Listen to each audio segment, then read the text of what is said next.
ഒരു കാലത്ത് പത്തനംതിട്ട ജില്ലയിലെ ചിറ്റാർ മലയോര മേഖല നിവാസികളുടെ യാത്രാക്ലേശങ്ങൾക്ക് വളരെ ആശ്വാസമായിരുന്ന ബസ് സർവീസായിരുന്നു വാളിപ്ലാക്കൽ മോട്ടോർ സർവീസ് അഥവാ VMS. 1957-ൽ ഇടിചാണ്ടി തോമസ് എന്ന ഒഴത്തിലെ അപ്പച്ചൻ വടശ്ശേരിക്കര ചിറ്റാർ റൂട്ടിൽ TCQ 1608 എന്ന ബസുമായി ചിറ്റാർ മലയോരദേശത്ത് ആരംഭിച്ച സംരംഭമായിരുന്നു വാളിപ്ലാക്കൽ മോട്ടോർ സർവീസ്.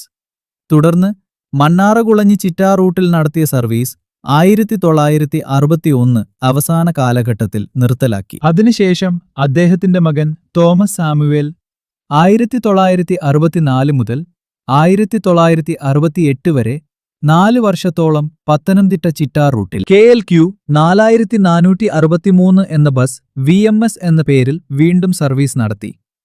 ശേഷം ഈ ബസ് അദ്ദേഹത്തിന്റെ സഹോദരൻ തോമസ് ഡാനിയലിന് കൈമാറി. 1969 നവംബർ 5-ാം തീയതി കുണ്ടിൽ മോട്ടോഴ്സിൽ നിന്നും വാങ്ങിയ KLQ 2919 ബസ് എരുമേലി നിന്നും പത്തനംതിട്ട റൂട്ടിൽ സർവീസ് ആരംഭിച്ചാണ് VS ജോർജ് എന്ന ജോർജ് കുട്ടിച്ചായൻ ഈ സംരംഭം ആരംഭിക്കുന്നത്. തുടർന്ന് സ്വപ്ന ട്രാവൽസ്, സനിത, സാനൂപ്, ഷീന, തിജു എന്നീ പേരുകളിൽ നാറാണമുഴി കോഴഞ്ചേരി, കപ്പക്കാട് കോഴഞ്ചേരി, തോണിക്കടവ് പന്തളം, കോഴഞ്ചേരി ചിറ്റാർ, പത്തനംതിട്ട ചെങ്ങന്നൂർ, പത്തനംതിട്ട തിരുവല്ല, കോന്നി പത്തനംതിട്ട തുടങ്ങിയ അനേകം റൂട്ടുകളിൽ സർവീസ് നടത്തി.